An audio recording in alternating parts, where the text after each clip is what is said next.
পোয়া পিঠার টেকনিকটা এরকম হবে, যত বানাবেন তত বানাতে ইচ্ছা করবে। আর প্রতিটা পিঠা এক সাইজ হবে, আর হবে ফুলকো, সেই সাথে অনেক সফট আর তুলতুলে। এরকম একটা পোয়া পিঠাই আজকে শেয়ার করছি। পিঠার গুলা বানানোর জন্য 2 কাপ চালের গুঁড়া নিয়ে নিচ্ছি, সাথে হাফ কাপ ময়দা দিয়ে দিচ্ছি, হাফ কাপের থেকে একটু কম চিনি দিয়ে দিচ্ছি, হাফ কাপ দিয়ে দিচ্ছি খেজুরের গুড়।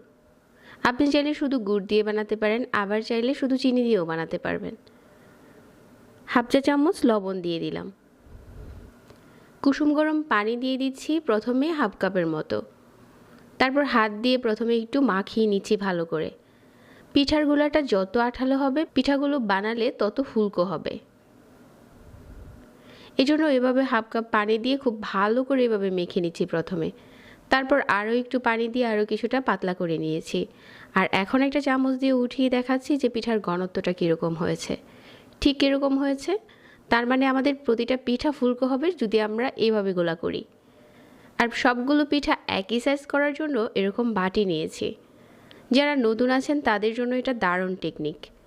এই বাটিটা হচ্ছে প্রথমে তেলের উপরে দিয়ে দিলাম। আপনারা যে কোনো বাটি নিতে পারেন। পিঠার গোলাটা দিয়ে অপেক্ষা করছি কিছুক্ষণ। তারপর দেখা যাবে যে ফুলে উপরে চলে এসেছে। আর পিঠার সাইজটাও মাশাআল্লাহ খুব সুন্দর হবে।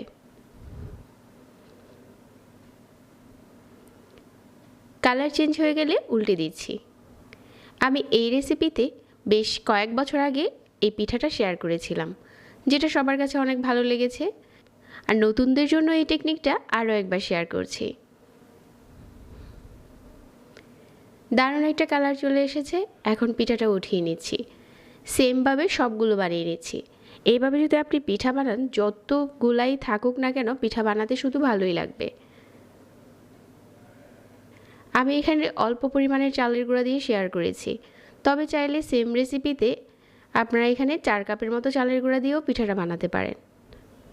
আর সাথে নারিকেল কুড়ানো দিতে পারেন, ওইটা খেতে আরও বেশি মজার হয়। সবগুলো পিঠা বানানো হয়ে গেছে। আর এখন চলুন একটা পিঠা ভেঙে শেয়ার করি, যেটা ভিতর থেকেও কতটা সফট আর ফুলকো হয়েছে। নতুনদের জন্য কিন্তু এই টেকনিকটা দারুণ।